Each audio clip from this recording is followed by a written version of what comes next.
Mga boss, umpisahan na po natin. Nako!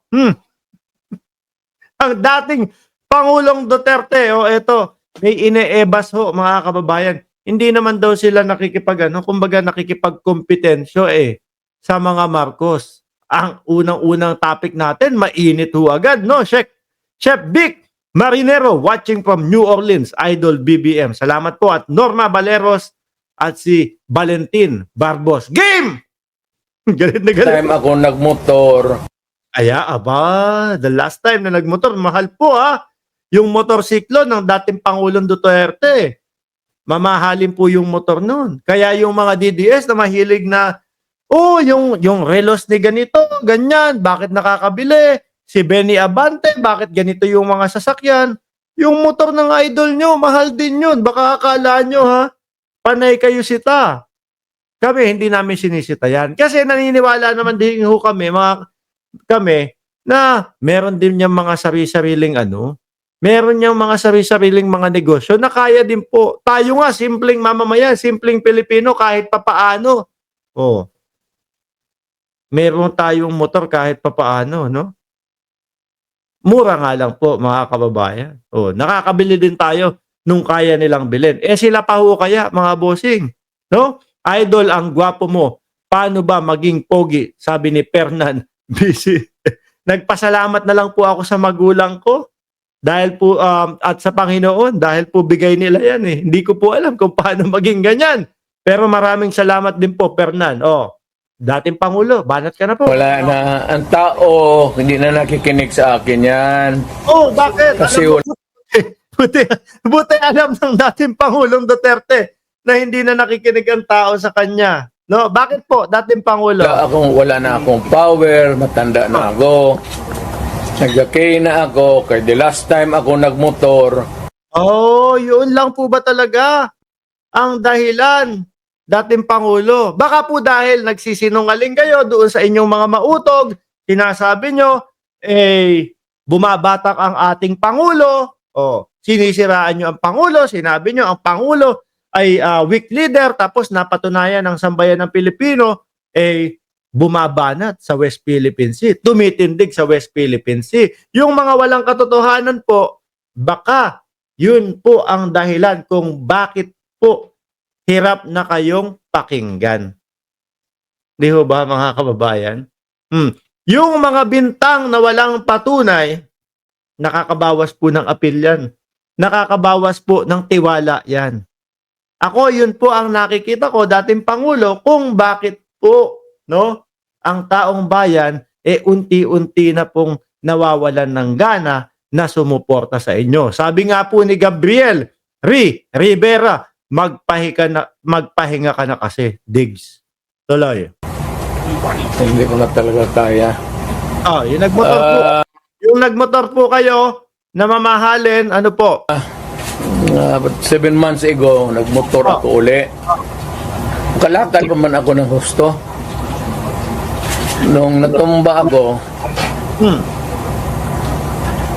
may kunting crack na dito. Ayaw ko na rin mag-opera. Kaya palitan man ang kneecap.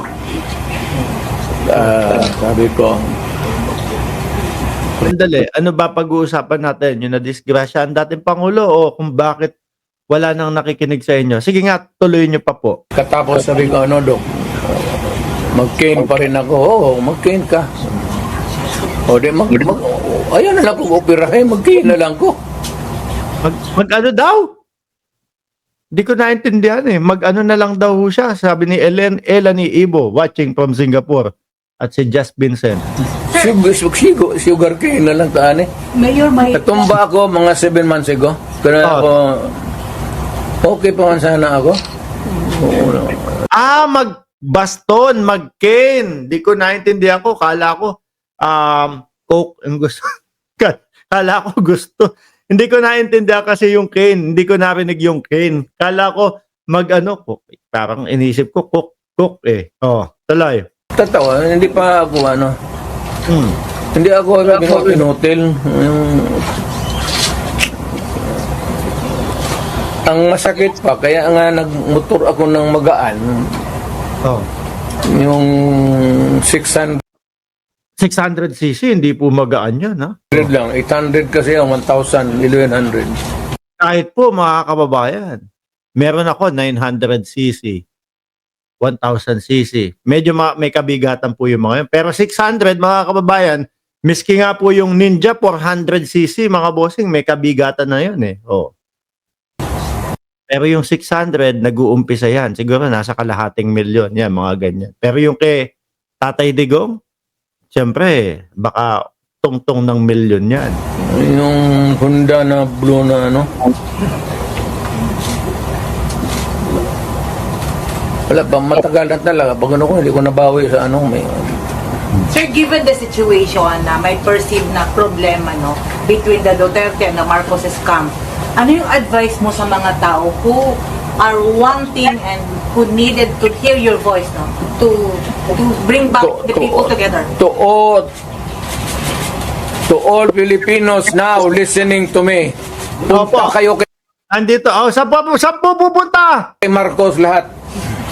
Punta. Ganun na nga po talaga ang ginawa ng sambayan ng Pilipino. No, majority po ng mamamayang Pilipino ay nakasuporta kay Pangulong Bongbong Marcos. Tignan natin kung anong mangyari. Ngayon po, napapansin namin sa 2 taon na napanunungkulan po ng Pangulong Bongbong Marcos, nahuhuli naman po yung malalaking mga tulak sa ating bansa. Milyon-milyon, bilyon-bilyon din po yung mga nahuhuli. Pero less yung tegihan ho. No? Sa ngayon po, nakikita namin na yung mahihirap po nating kababayan ay nagkakaroon po ng laban. No? Laban po doon sa mga mapang-abusong mayayaman. No? Kagaya na lang po nung kay Kibuloy. Nadinig po. Nung panahon nyo po, Kibuloy versus yung kay alias Amanda, kumbaga medyo natulog po yun. Ibinasura pa nga ho yun. No? So ngayon, sa panahon ngayon, dating Pangulong Duterte, medyo kampante ang mamamayang Pilipino, ultimo po yung mga nasa laylayan. No? Dahil ramdam nila na walang mga pulis na pag napagbintangan sila, nasilip po yun, parang ang payat-payat nun 20,000 to. Sabihin ko, natukhang ko. Walang ganon. Kaya kampante lahat. Mga Pilipino, nakikiusap ako. Punta kay Marcos kay wala hindi kami nakipag-contest kay Marcos. Wala naman pong. Actually, yung Pangulong Bongbong Marcos, puro trabaho lang po. Wala. Ni hindi kayo sinisiraan, walang naririnig kayo na alam nyo, nung bumabanat pa nga po yung si dating Pangulong Duterte, tuloy-tuloy ho mga bossing. Madaming supporter ang ating Pangulo na inis na po kay Pangulong Marcos. Bakit ho? Kasi panay na yung paninira kay PBBM nitong mga ito. Kaso sabi nila, ano ba yan si PBBM? Hindi man lang pinapansin yung mga naninira sa kanya. Ano? Pero mga bossing,